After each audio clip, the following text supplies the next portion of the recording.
नगरी में जा रहे हैं। उद्धव और सात्यकी रथ तैयार किए हैं भगवान का, और हस्तिनापुर दिल्ली, हस्तिनापुर से द्वारका नगरी की ओर भगवान का रथ जा रहा है। और जैसे ही रथ आगे बढ़ा, जैसे ही रथ आगे बढ़ रहा है, हस्तिनापुर की अटारियों पर सब स्त्रियां खड़ी होकर देख रही है कि आज इस हस्तिनापुर से भगवान श्री कृष्ण जा रहे हैं।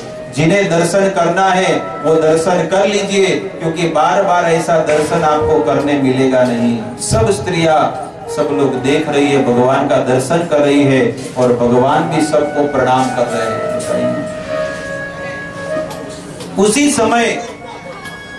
उसी समय अश्वत्थामा ने उत्तरा के गर्भ की ओर एक ब्रह्मास्त्र छोड़ा, क्योंकि कुरुक्षेत्र की युद्ध भूमि में अभिमन्यु तो मर गए, लेकिन अभिमन्यु का एक अंश, अभिमन्यु का पुत्र उत्तरा के गर्भ में था। और उत्तरा दौड़ती दौड़ती आई है, क्योंकि अश्वत्थामा ने उत्तरा के गर्भ के ऊपर ही ब्रह्मास्त्र छोड़ा। और उत्तरा दौड़ती दौड़ती दौड़ती भगवान के चरणों में गिर गई। दौड़ती दौड़ती आई और कहा, पाहि पाहि महायोगी, देव देव जगतपते, नान्यतम अभयम पार्थ, यत्र मृत्यु परस्परम। पाहि पाहि महायोगी, हे महायोगी, हे महाईश्वर, आप मेरी रक्षा कीजिए। आज मैं दुखी हूं, मेरी शरण में क्यों आई हो? मैं आपकी शरण में इसलिए आई हूं क्योंकि अश्वत्थामा ने ब्रह्मास्त्र छोड़ा है, और वो ब्रह्मास्त्र मेरे गर्भ की ओर आ रहा है। तो आप मर जाओ, आपको जिंदा रहने की मेरी ओर आ रहा है, ऐसा कहा। तब भगवान ने कहा, मर जाओ, ऐसे भी आपका तो पति तो मर गया है, तो आपको जिंदा रहने का क्यों जिंदा है? तब उत्तरा ने कहा, भले मैं मर जाऊं, ब्रह्मास्त्र मुझे मार डाले, लेकिन मेरे गर्भ की रक्षा करो आप, क्योंकि मेरे गर्भ में हस्तिनापुर का अंतिम अंश बचा है। तो आप उस अंतिम अंश की आप रक्षा कीजिए, परीक्षित की। इस प्रकार से भगवान ने कहा, तो आप मेरी शरण में क्यों आई हो? यहाँ पर जो 5 पांडु, अर्जुन, नकुल, सहदेव, भीम और युधिष्ठिर, ये 5 पांडव जो यहाँ पर हैं, वे अभी अभी युद्ध जीत कर आए हैं, तो उनकी शरण में जाओ आप। तब उत्तरा ने कहा कि हे प्रभु, ये 5 पांडवों को अगर आप कहो कि 1 मिनट में 10,000 लोगों के मस्तक काट दो, तो 1 मिनट में 10,000 लोगों के मस्तक काट देंगे, लेकिन प्राण अगर देना है तो हे प्रभु केवल आप ही दे सकते हैं, और कोई प्राण नहीं दे सकता है। इस प्रकार से मैं आपकी शरण में आई हूं, तो आप मेरी रक्षा कीजिए। तब भगवान ने सोचा, और भगवान ने छोटे से रूप बनाए, अंगूठे की साइज का, इतना छोटा सा, और उत्तरा के मुख के द्वारा भगवान अंदर गए गर्भ में, और भगवान ने परीक्षित महाराज की रक्षा की। सब जगह पर गोल गोल गोल घूमकर पूरे ब्रह्मास्त्र से परीक्षित राजा की रक्षा की। और परीक्षित राजा गर्भ में ही भगवान का दर्शन किए, और परीक्षित राजा सोच में पड़ गए कि मेरी रक्षा कौन कर रहे हैं, इसलिए वे परीक्षण कर रहे थे। वो देख रहे थे कि मेरी कौन रक्षा कर रहा है, इसलिए उनका परीक्षण करते करते उनका नाम क्या पड़ा? परीक्षित राजा पड़ा। इस प्रकार से भगवान ने परीक्षित की रक्षा की, और कुंती महारानी अब भगवान को प्रार्थना कर रही है। कुंती स्तुति करती है, और बहुत ही सुंदर स्तुति करती है, और स्तुति करते हुए भगवान से प्रार्थना करती है, कृष्णाय वासुदेवाय देवकी नंदनाय च नंद गोप कुमाराय गोविंदाय नमो नमः। भगवान को प्रणाम कर रही है। कौन? कुंती महारानी प्रणाम कर रही है। जैसे ही प्रणाम किया भगवान को, तो भगवान ने कहा, आप मुझे क्यों प्रणाम करती हो? आप तो मेरी बुआ है और मैं आपका भतीजा हूं। हालांकि मुझे आपको प्रणाम करना चाहिए, लेकिन कुंती महारानी कहती है कि मुझे पता है कि आप कौन हैं। आप तो साक्षात प्रभु है, भगवान है, ईश्वर है, और हम सब जीवात्मा है। इसलिए भगवान को स्तुति करती है और कहते हैं, कृष्णाय वासुदेवाय, हे कृष्ण आप कौन हैं? आप वासुदेव नंद नंदन भगवान श्री कृष्ण हैं। आपने किसको ज्यादा लाभ दिया, किसको ज्यादा सुख दिया? तब कहते हैं, आपने वसुदेव जी को आपने सुख दिया, क्योंकि उनके घर पर आप प्रकट हुए, मथुरा की जेल में आप प्रकट हुए। कृष्णाय वासुदेवाय, आपने वासुदेव जी को सुख दिया, और उससे भी ज्यादा अगर सुख दिया हो तो आपने देवकी को सुख दिया है। भक्तों, इस संसार में सबसे भाग्यशाली अगर कोई है तो देवकी माता है, क्योंकि देवकी माता के गर्भ में साक्षात भगवान ठाकुर जी प्रकट हुए हैं। हमारे घर पे कौन प्रकट होते हैं? कोई होता है प्रकट? कोई। उसके लिए त्याग होना चाहिए। जीवन में अगर कुछ त्याग नहीं है तो हमारे घर भगवान भी प्रकट नहीं होंगे और भगवान के भक्त भी प्रकट नहीं होंगे। अगर हम हमारे संतानों को भगवान का भक्त बनाना चाहते हैं तो देवकी और वसुदेव जी जैसा हमें तप करना चाहिए। आपको ये पता हो या ना हो, लेकिन देवताओं के 10,000 वर्ष तक देवकी और वसुदेव जी ने तप किया था। 10,000 ईयर्स देवताओं के, यहाँ के पृथ्वी के नहीं। यहाँ के तो गिने जाएंगे तो 36,000 ईयर्स, बहुत सारे वर्षों तक उन्होंने तप किया, और वो भी पेड़ के सूखे पत्ते खाकर उन्होंने तप किया था। पेड़ के सूखे पत्ते खाकर तप किया। इस प्रकार से देवकी और वसुदेव जी ने तप किया और भगवान प्रकट हुए, और भगवान ने कहा, क्या वरदान चाहिए? तब देवकी ने कहा, आप हमारे गर्भ से प्रकट होइए। भगवान कुछ नहीं मांगा, गाड़ी बंगला मोटर कुछ भी नहीं मांगा, अच्छी नौकरी अच्छा कुछ भी नहीं चाहिए मुझे। क्या चाहिए? आप हमारे गर्भ से प्रकट होइए, बस मुझे और कुछ नहीं चाहिए। भगवान ने कहा, मेरे जैसा तो इस संसार में कोई है नहीं, और मुझे ही आपके गर्भ से प्रकट होना चाहिए पड़ेगा। इसलिए भगवान 3 बार प्रकट हुए।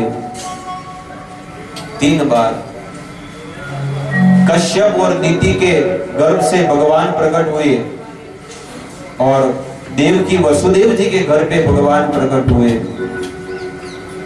इस प्रकार से भगवान के 3 जन्मों की, भगवान देवकी वसुदेव जी के कृष्णी और सुतपा, इस प्रकार से भगवान ने 3 जन्मों की कथा मथुरा की जेल में जब प्रकट हुए तब उन्होंने बताया था।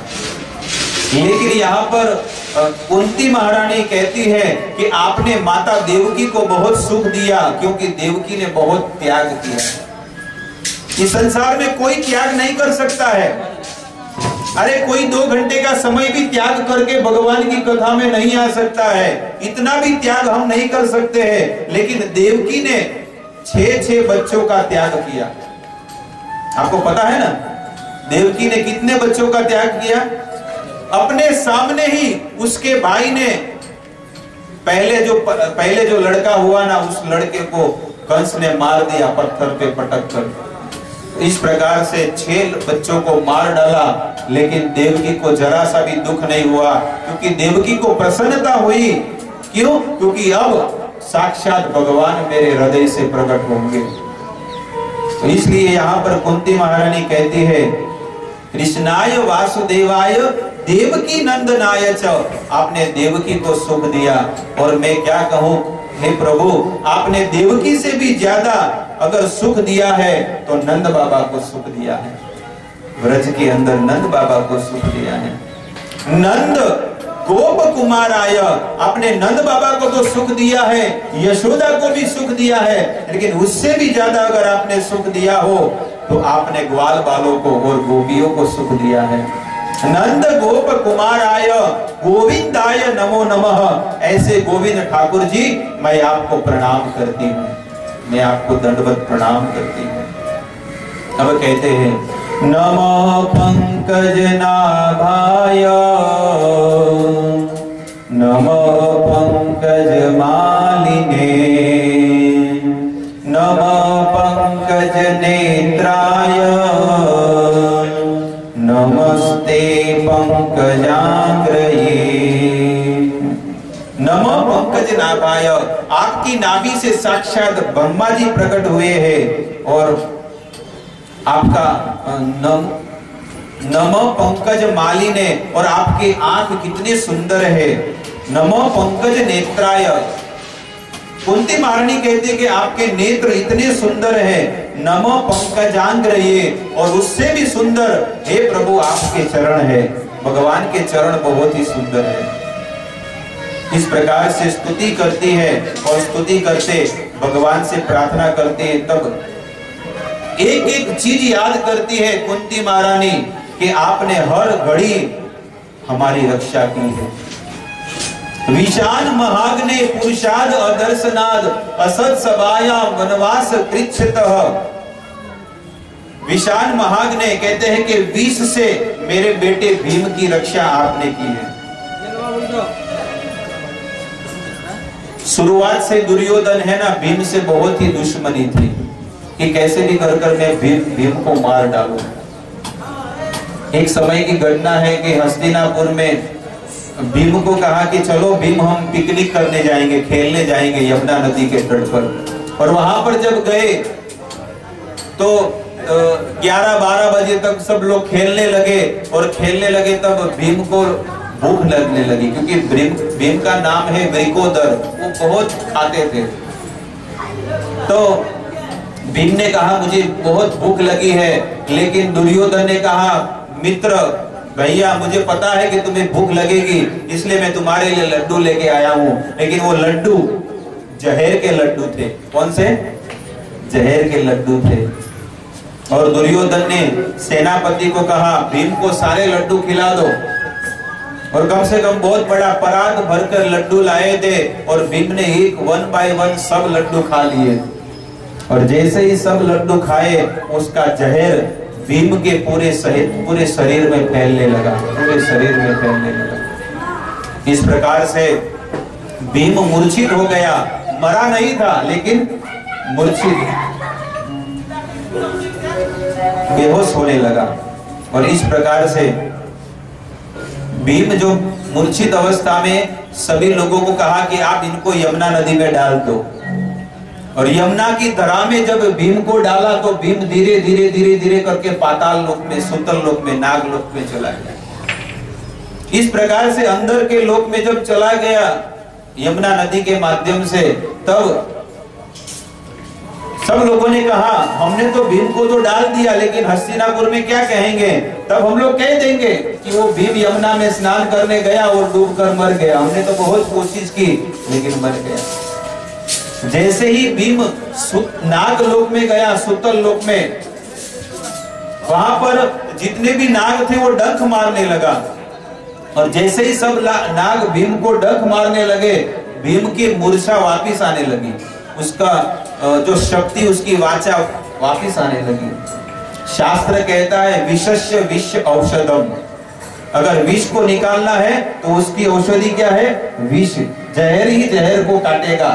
तो सांप के शरीर में जहर होता है और जैसे ही डंक मारा वो जहर पूरा निकल गया। वो सब लोग गए और जाकर उनको कहा कि हम एक पृथ्वी पर से एक जीवात्मा आया है और उसको जितना डंक मारते हैं उतना ही वो उसकी मूर्छा वापिस आती है। एक काम करो, उसे बंदी बनाकर यहाँ पर लेके आओ। और जैसे ही बंदी बनाकर लेकर आए तो वहां पर उनके जो मंत्री थे ना, वो मंत्री भीम के नाना लगते थे। मंत्री कौन थे? भीम के नाना जी के नाना लगते थे। तब अरे बेटा भीम तुम यहाँ पर, हाँ लेकिन तुम्हारी ऐसी दशा किसने की? कहा दुर्योधन ने मेरी ऐसी दशा की, जहर के लड्डू मुझे खिलाए और मैं यहाँ पर आ गया।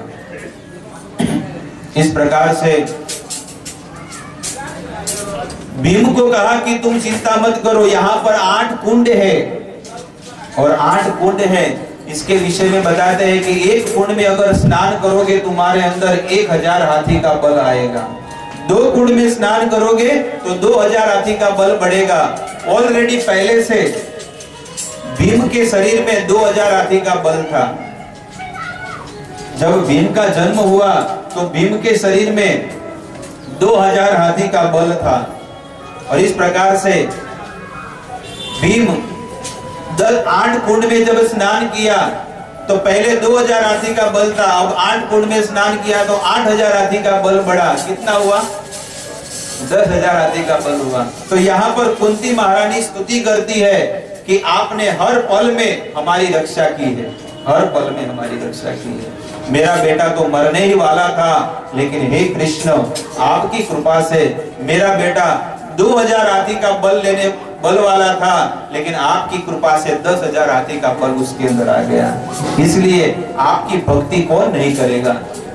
आगे कहते हैं विशान महाग्ने, और जब धीरे धीरे 5 पांडव जब बड़े हुए, इसकी भी कथा आती है शास्त्रों में, पांडवों की और कौरवों की कथा आती है कि मत्स्य गंधा से ये सब संतानें उत्पन्न हुई। लेकिन मैंने वो कथा नहीं की क्योंकि यहाँ पर सत्र बहुत ही छोटा है, क्योंकि 2 घंटा 3 घंटा हमें कुछ बोलना होता है। ऐसे ही 4:30 तो बज गए और बहुत सारी कथा आगे बढ़ानी है, इसलिए मैंने वो पूरा प्रसंग मैंने नहीं लिया। लेकिन बताता हूँ कि कुंती महारानी को एक वरदान मिला था, और वो वरदान ऐसा था कि आप जिस देवता का आवाहन करोगे उनके द्वारा आपको